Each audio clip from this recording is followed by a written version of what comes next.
Hello my fellow members.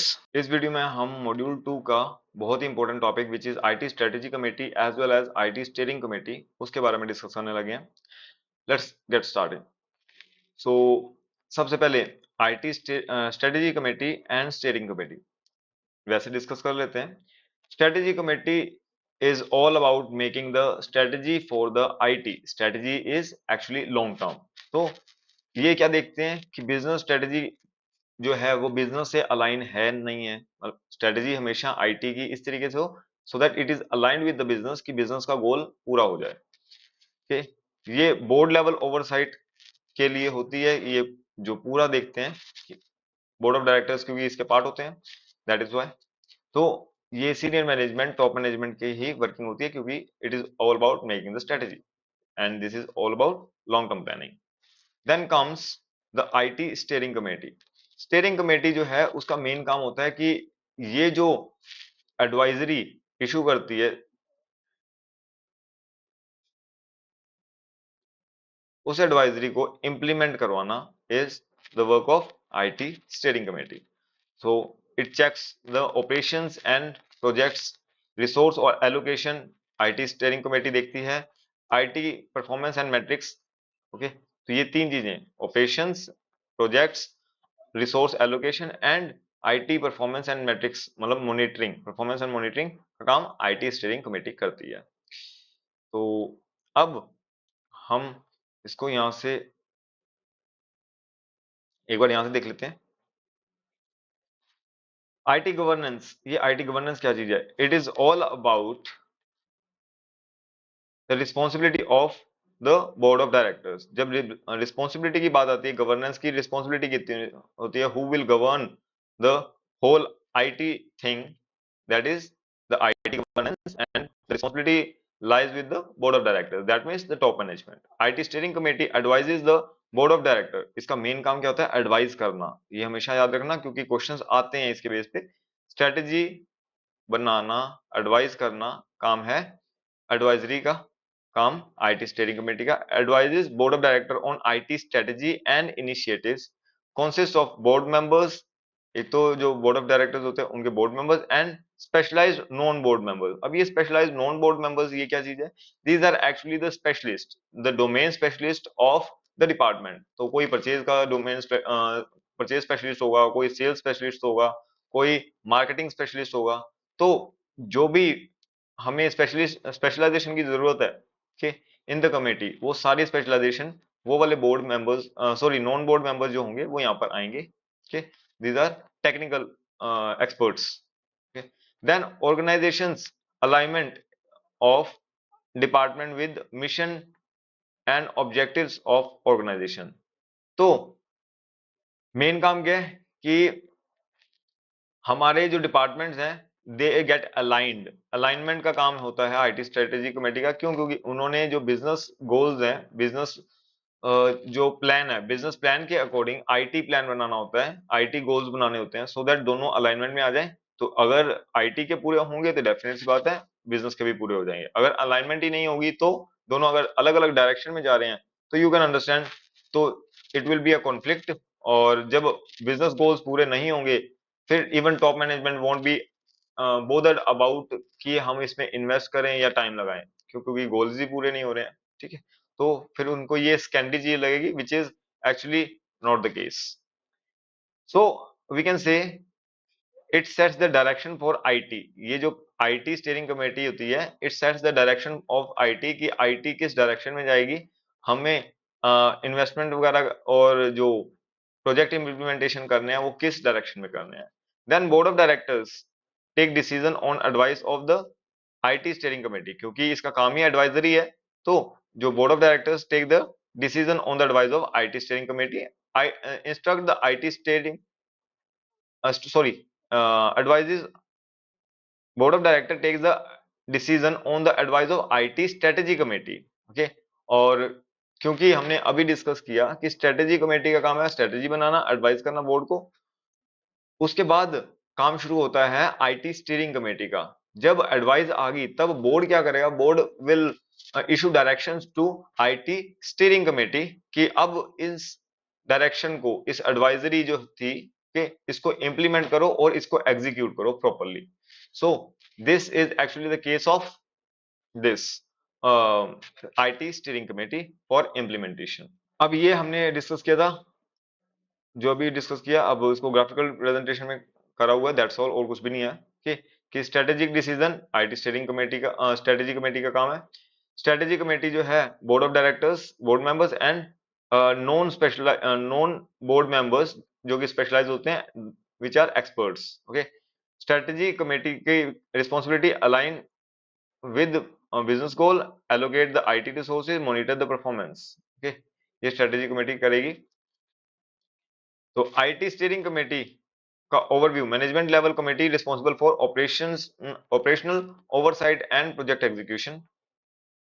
अब steering committee की composition की बात करें कि स्टीयरिंग कमेटी, अभी हमने वैसे स्टीयरिंग कमेटी को देखना है, तो स्टीयरिंग कमेटी के लिए हम वापस आ जाएंगे इसी स्लाइड पर। Let's get to the IT steering committee. तो आईटी स्टीयरिंग कमेटी की जब हम बात कर रहे हैं, okay, so let's start with the first point, responsible for implementation and monitoring. हमने बात की थी कि जो एडवाइजरी होती है that is by the IT strategy committee, और उस एडवाइजरी को बोर्ड ऑफ डायरेक्टर्स आगे फर्दर डायरेक्ट कर देते हैं आईटी स्टीयरिंग कमेटी को, ठीक, और इनको कहा जाता है कि आप अब इस एडवाइजरी को इम्प्लीमेंट कीजिए। ओके, सो इनका काम ही इम्प्लीमेंटेशन एंड मॉनिटरिंग का होता है।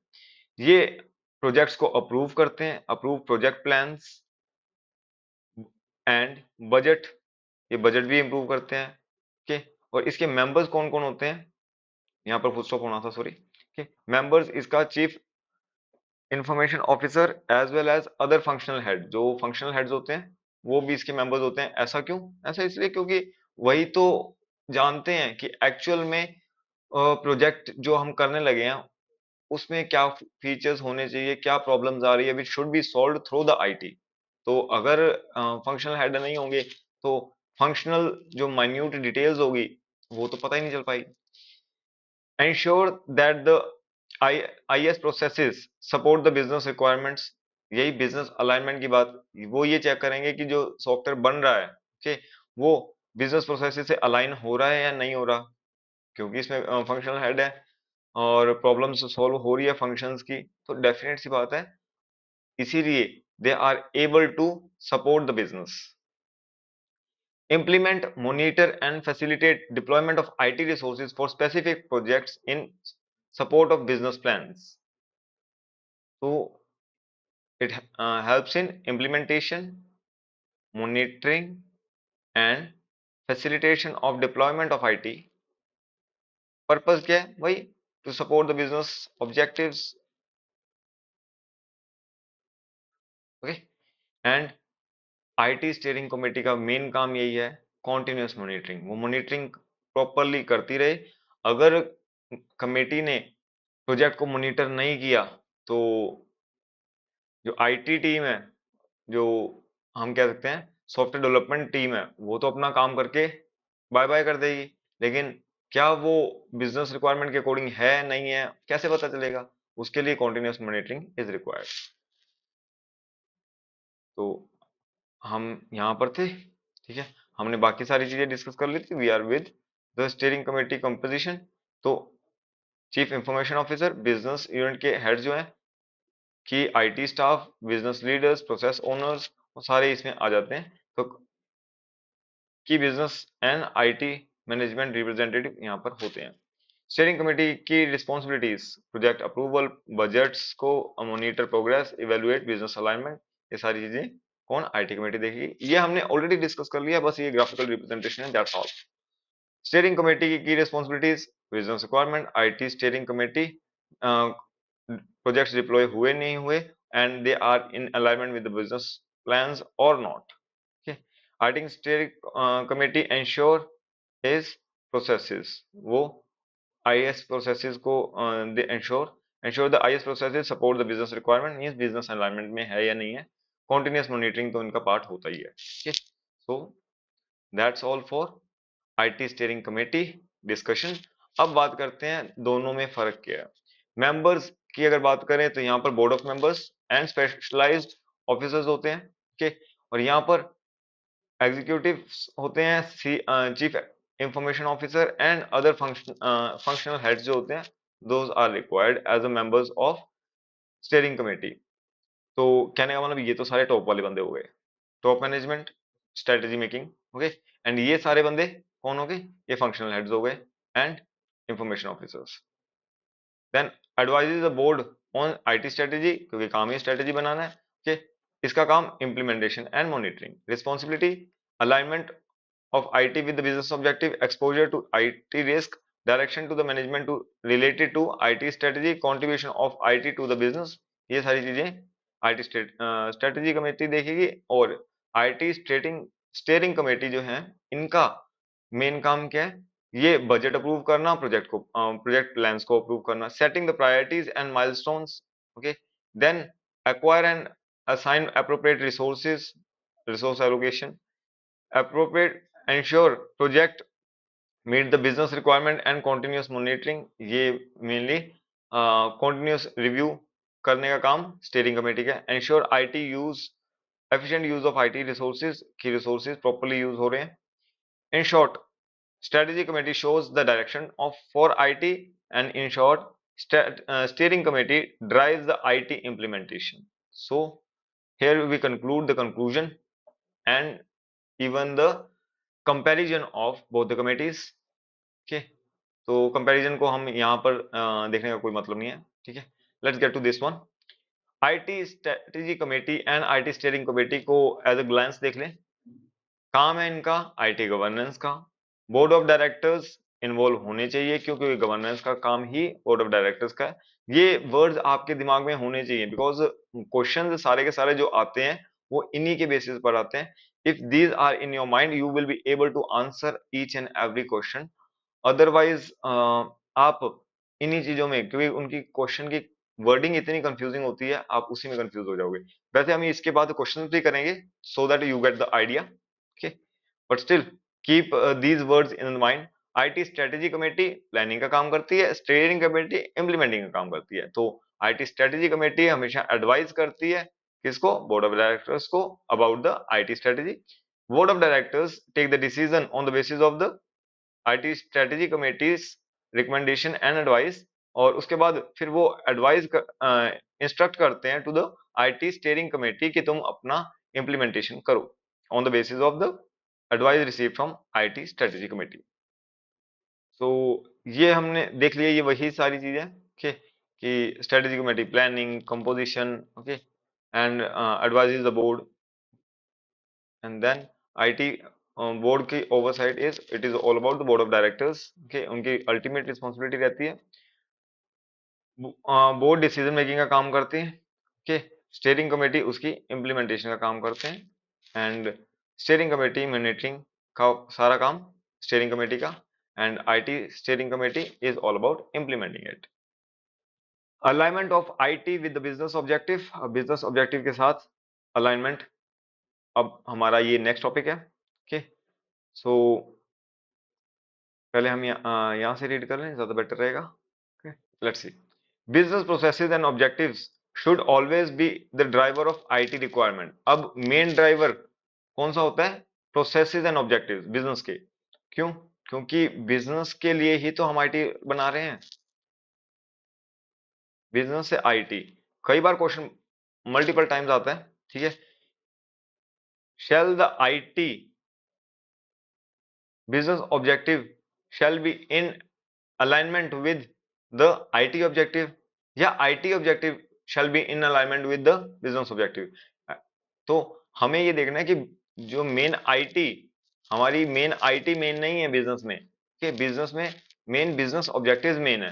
तो हमें जो भी डिसीजन लेने हैं that should be on the basis of the business, okay. तो हमारी डिस्कशन यही थी कि हमारी आईटी की रिक्वायरमेंट जितनी भी है, कि that should be according to the business processes only, okay। तो ऐसा नहीं होना चाहिए कि बिजनेस प्रोसेसेस अलाइन हो with the IT requirements.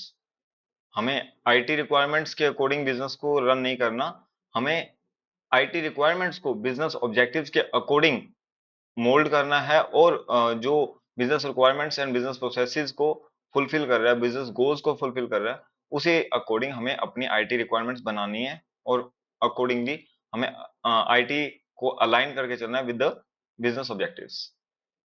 Business objective should be in prime consideration for the IT strategy, के सेम जो भी हमने डिस्कस किया।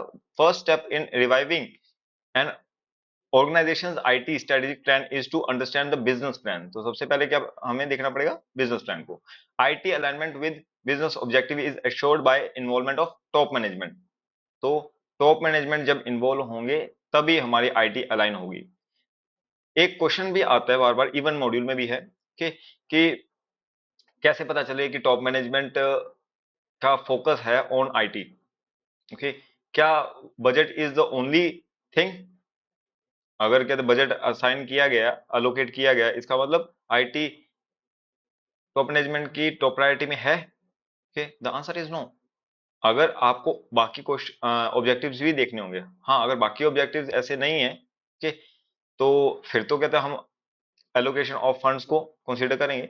लेकिन अगर कोई इवन बेटर ऑब्जेक्टिव है, लाइक जैसे टाइम एलोकेशन, अगर टाइम लगा रही है टॉप मैनेजमेंट के फॉर फोकसिंग ऑन आईटी, तो वो ज्यादा बड़ा क्राइटेरिया है कि फॉर आईटी अलाइनमेंट की बिजनेस की जो हम कह सकते हैं अलाइनमेंट के लिए, और आईटी के अलाइनमेंट के लिए जो टॉप मैनेजमेंट का फोकस है।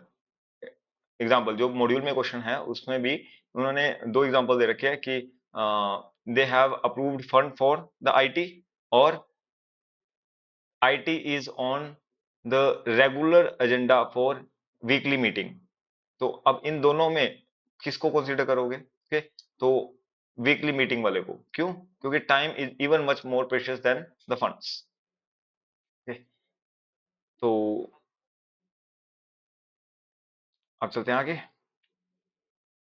ये वही चीज है ग्राफिकल रिप्रेजेंटेशन में। यहाँ से हम चलो एक बार डिस्कस कर लेते हैं। Driver for IT environment, okay, that is the business processes and objectives. Then prime consideration क्या होनी चाहिए? The business objectives. Okay, first step in IT strategic review is business plan. And top management का role क्या है? IT alignment with the business objectives.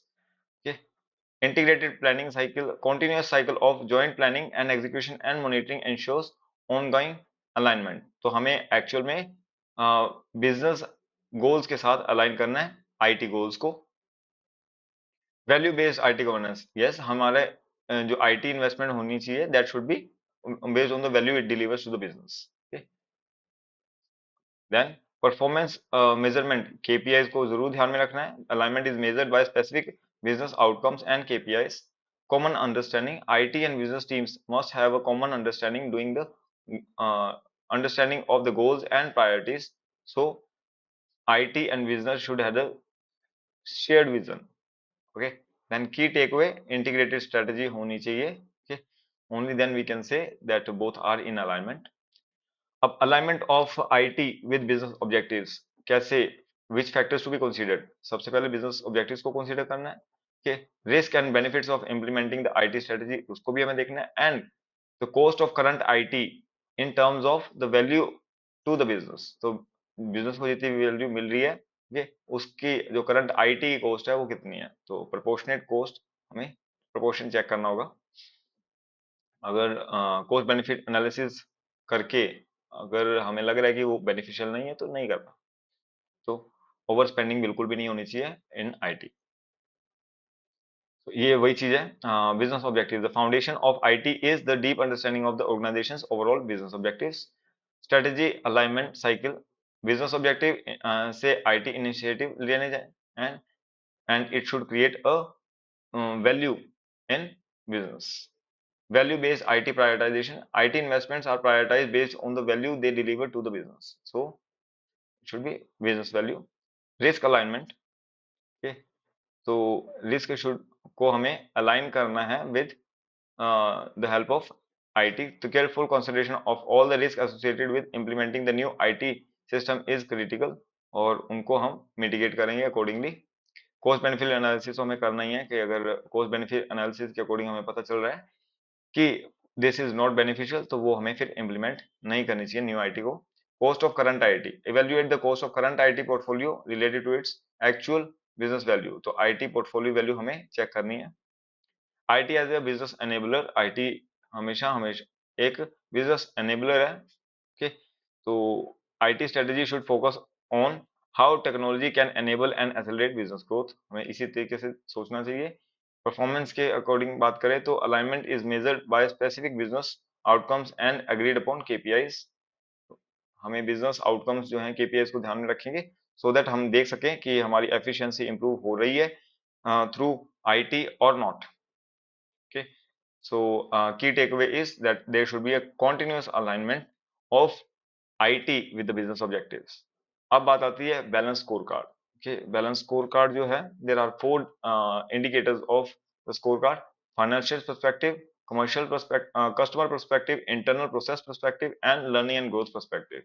यही चीज हम एक अपने यहाँ से भी चेक कर लेते हैं। Okay, on page 79 of the module यहाँ पर दे रखे हैं।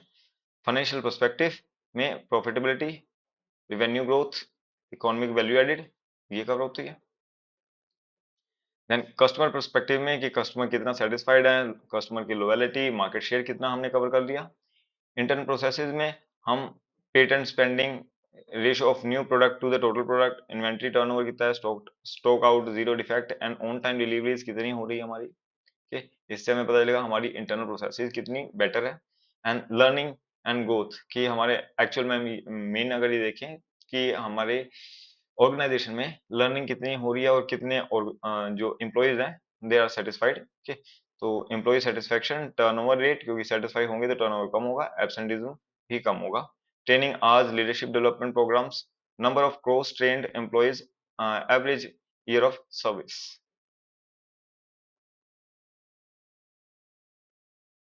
ओके, सो ये एक डायग्राम भी दे रखी है कि चारों यहाँ पर कंसीडर कर रखे हैं: financial, customer, internal business processes and learning and growth. Okay, तो this is balance score card. IT balance score card जो है दैट इज समथिंग डिफरेंट, इसमें बाकी सारी चीजें कवर हो रही है बट फाइनेंशियल एस्पेक्ट को वो कवर नहीं कर रहा IT balance score card. IT balance score card helps alignment and governance of IT and business objectives. तो आईटी बैलेंस स्कोर कार्ड का पर्पज यही है। ओके, तो ये सारी चीजें हमने ऑलरेडी उसमें देख लिया, तो इसे हम स्किप कर रहे हैं ओनली फॉर ये वीडियो शॉर्ट रहे हमारी। आपको अगर रीड करना है तो आप एक बार वीडियो को पॉज करके रीड कर सकते हैं। आईटी बैलेंस स्कोर कार्ड की बात करें तो success of IT balance score card depends upon the involvement of senior management in IT strategy planning. ये हमेशा ही है, टॉप मैनेजमेंट अगर इन्वॉल्व है ओनली देन हमारा आईटी जो है वो बेटर होगा, otherwise IT can never be better. Okay, और आईटी का मेन पर्पस ही हमारा ये है कि बिजनेस ऑब्जेक्टिव्स को पूरा करना। The objective of IT balance score card is to optimise the performance. Okay, key performance indicators have to be defined before the implementing the IT balance scorecard। Okay, so I'm skipping this as well, same way graphical representation था, that's all। role of various functions of IT, the board of directors ये हम already discuss कर चुके हैं, इनका main responsibility क्या है IT governance की। आईटी स्ट्रेटेजी कमेटी जो है उसका काम है एडवाइस करना बोर्ड ऑफ डायरेक्टर्स को। ओके, एंड इसके मेंबर्स कौन होते हैं, board members and specialized non board members, which are the technical members. Steering committee का काम क्या है, जो रिकमेंडेशन स्ट्रेटेजी कमेटी ने बोर्ड को दी है वो रिकमेंडेशन को फुलफिल एंड इंप्लीमेंट करवाना एंड मॉनिटर करना is the function of IT steering committee.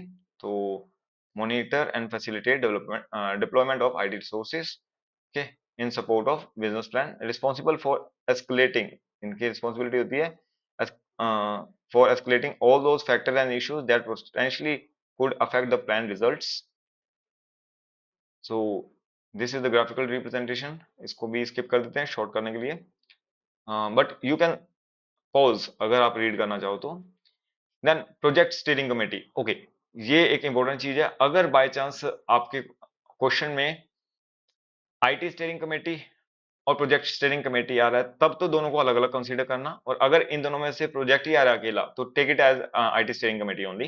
Okay, तो वैसे अगर ये आईटी स्टीयरिंग कमेटी पूरी कंपनी के लिए होती है या पूरी ऑर्गेनाइजेशन के लिए, ये एक स्पेसिफिक प्रोजेक्ट्स के लिए, जो भी स्पेसिफिक प्रोजेक्ट्स हैं उनके लिए होती है। और लेकिन अगर सिर्फ यही दे रखा है तो हम इसी को आईटी स्टीयरिंग कमेटी लेकर चलेंगे। It consist of senior representative, जैसे आईटी स्टीयरिंग कमेटी होती है same, from the business functions that will be affected by new business new system for providing the overall direction, monitoring and cost schedule and timetables।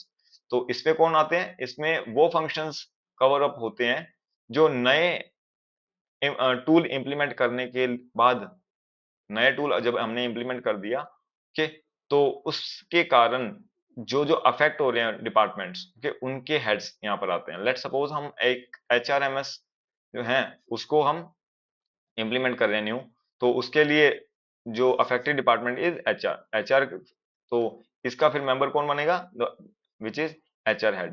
तो HR head हमारा member बन जाएगा project setting committee. क्यों, क्योंकि इसको पता है कि इस डिपार्टमेंट में किस किस टाइप की दिक्कतें आ रही है, वो सारी दिक्कतें वो अपने जो प्रोजेक्ट के अंदर बताएंगे, so that these should be resolve while making the new system. Okay, then user management assumes the ownership of the project and the resulting system। तो ownership किसके पास होती है, user management के पास। okay, they review and approve deliverables as they are defined and accomplished।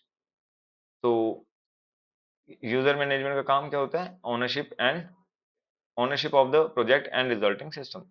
System development management provides technical support for the hardware and software environment by developing, installing and operating the requested system।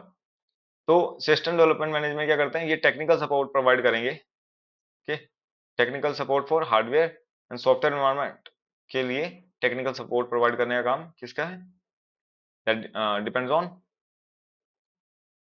This system development management. Okay, तो system development management is all about technical support for hardware and software. Okay, then comes a very important term, that is project sponsor। ये कौन होते हैं, these are the owner of the data and the owner of the system under development। तो जो data और system under development है उसके main owner कौन होते हैं, project sponsor, having the responsibility of providing functional specification through functional users. तो ये फंक्शनल यूजर से बात करके उनसे रिक्वायरमेंट लेकर ये सिस्टम को डेवलप करवाते हैं। एंड इसीलिए these are the owner and owner of the data as well as the system under development. Now comes the new topic, that is the quality assurance। quality assurance की अगर बात करें, it is the guarantee provided कि जो भी quality provide करी जा रही है कि that is adequate and up to mark. Like जो ISOs वगैरह होते हैं वो भी तो यही करते हैं। okay? तो those are quality standards. And quality control, ये वो लिमिट सेट कर देते हैं कि जो आपकी quality should be between these, मतलब एटलीस्ट इससे डिग्रेड नहीं होनी चाहिए, तो दैट सेट्स द लिमिट। तो दोज आर क्वालिटी कंट्रोल्स। तो एक केस आया था थोड़ा टाइम पहले, वैसे बीच बीच में ऐसे चीजें आती रहती है कि फ्रूटी में फ्रूटी में एक कीड़ा मिल गया या फ्रूटी में छिपकली मिल गई। ठीक है, तो एक्चुअल में ये सारी चीजें, और इवन मैगी का केस आया था, मैगी के अंदर lead component was found, okay, which is hazardous to health. तो ये सारी चीजें कैसे हो रही है, ओके, तो these are actually the part of the quality control. अगर क्वालिटी कंट्रोल उनका अच्छा हो तो ऐसी चीजें हो ही नहीं सकती। दे एक्चुअली चेक कि जो प्रोडक्ट बना है वो फिट टू कंज्यूम है या नहीं है। ओके, तो चलो अब एक बार रीड कर लेते हैं। Quality assurance is the process to provide adequate confidence that an item or a product conforms to the established requirements। QA personnel verify that the system changes are authorized, tested and implemented in a controlled manner। Quality control is the process of conducting the tests and reviews। तो इनका काम क्या है, test and reviews to verify and ensure the product is defect free. तो हमने बात की थी कि उनकी क्वालिटी अप टू मार्क है कि फिट टू कंज्यूम है, तो defect free as per the requirement of the user. और अगर सॉफ्टवेयर वगैरह की बात करें तो या फिर कस्टमाइज प्रोडक्ट हो तो that is as per the requirement of the consumer as well. तो क्वालिटी एश्योरेंस पर्सोनल ये क्या करते हैं, it performs the quality assurance that an item और product conform to the set down requirements. जो भी रिक्वायरमेंट्स प्रोवाइड की गई थी, okay, those requirement has been met. ये एश्योर करते हैं quality assurance personnel. Quality control observation techniques and activities to ensure that the requirement of the quality are fulfilled. मतलब ये सारी जो quality control observation and techniques होती है, this are used to check the quality controls of the product. Okay, अब दोनों में difference क्या है? Quality assurance is a productive and quality control is reactive. Then quality assurance जो है, it prevents the defects, क्योंकि ये पहले ही हो जाती है, and it finds the defect, क्योंकि ये प्रोडक्शन के बाद होती है, and it is focused more on the process, क्योंकि अगर प्रोसेस ही सही होगी तो डिफेक्ट जो होंगे वो डेफिनेटली कम ही होंगे। More and it is focused more focused on the product. तो अगर यहाँ पर हम बात करें, ये प्रोडक्ट के ऊपर मेनली फोकस होते हैं कि प्रोडक्ट ही अच्छा होना चाहिए कि प्रोडक्ट इज डिफेक्ट फ्री। तो अब हमारा है quality control. Quality control is responsible for ensuring that software is free from defects. अभी हमने क्वालिटी कंट्रोल डिस्कस तो किया था, बट अब की बार सॉफ्टवेयर आईटी टर्म्स में देख रहे हैं, is free from defects meet the user expectation. तो वो यूजर एक्सपेक्टेशन को मीट कर रहा है। Quality control is performed before the programs are moved into the production. Okay, तो क्वालिटी कंट्रोल वो प्रोडक्शन में मूव करने से पहले, मतलब उन्होंने पहले ही सारा चेक कर लिया कि सारी क्वालिटी ऑलरेडी फुलफिल हो रही है। For effective quality assurance, it is recommended to have independent QA group independent within the organization। इसका मेन तो जो मेकर चेकर 4I प्रिंसिपल हमने डिस्कस किया था, ये वही चीज है कि हमेशा ऐसा ना हो जो बंदा काम कर रहा है वही अपना चेक कर रहा है। तो जनरली क्या था, अगर वही पर्सन चेक करेगा तो वो चेकिंग में बिल्कुल प्रॉपर नहीं करेगा, और चांसेस आर कि जो वहां पर उन्होंने डिफेक्ट छोड़ दिया वो इवन चेकिंग में भी छोड़ दे। ठीक है, क्योंकि people generally don't find their own mistakes. Okay, तो QC role does not should not be performed by an individual whose role would create a segregation of duties conflict. तो सेम वही segregation of duty का conflict आ जाएगा। Under no circumstance should an individual review his own work. खुद का ही काम को review ना करें, क्योंकि खुद के काम को रिव्यू नहीं किया जा सकता properly. Okay, then comes quality management. अब ये क्या चीज है? Okay, quality management helps in controlling, measuring and improving the processes. Mainly process को ही इंप्रूव करो। Some areas for quality management includes software development, maintenance and implementation। तो software development, maintenance and implementation ये चीज करी जाती है। Purchase of hardware and software, ये भी operational activities, service management, security and HR management, these all are covered under the quality management। Okay, so that's all। Okay, मिलते हैं next video में। Thank you.